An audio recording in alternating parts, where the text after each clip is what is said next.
Bosta tfal irħewla mal-ġenituri tagħhom lejn ir-riserva naturali tas-Simar sabiex jibdew iċ-ċelebrazzjonijiet tal-Għid permezz ta' tfittxija l-Bajt tal-Għid.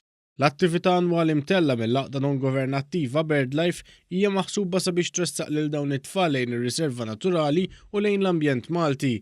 Mark Gawċi li huwa nkarigat mill-immaniġġjar tar-riservi naturali saħaq li l-attività kienet imħawra sew. L-iktar tfal li jkunu eċitati looking forward to hija din l-Easter egg hunt bażikament fejn jaqsmu fi gruppi skont l-età tagħhom u jkunu hawnhekk qegħdin ifittxu il-Bajt tal-Għid. Wara jidħlu ġewwa riserva fejn għandna sezzjoni tal-Arts and Crafts fejn crafts norwon fuq it-tip ta' safar li jkun hawn Malta, jimxu wkoll għal tul il-passaġġ tar-riserva fejn jistgħu jifqu fil-kmamar li għandna u josservaw la safar li hawn bħalissa hawn xirsi set xi ħuttaf ikunu safar tal-passati lejn l-Ewropa jbidu qegħdin hawnhekk jistrieħu u jieklu. Huwa saħaq li fl-attività pparteċipaw 200 tifel u tifla fir-riserva naturali u l-postijiet ġew mimlija wara biss ftit sigħat minn kif ġiet imħabbra. Dan hekk kif sena wara sena l-attività qed tkompli żżid fil-popolarità. Hawnhekk għandna nagħmlu Easter egg hunt.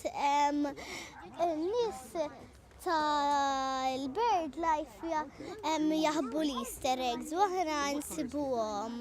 U jiena ġejt hawn is-sena l-oħra u kien għalija meta niġi hawnhekk tkun vera esperjenza sabiħa. Ħadd ħafna pjaċir. Konna din insibu l-bajt u ħafna roza, ċokkolata u hekk. I am doing the Easter egg hunt. And what did you learn? I learned about the birds and their eggs. L-attività Hellwatch Kejknin kienet opportunità ħelwa wkoll sabiex il-ġenituri f'temp favorevoli jgawdu wkoll ftit l-ambjent naturali li lin mill-ħajja tal-impenji ta' kuljum.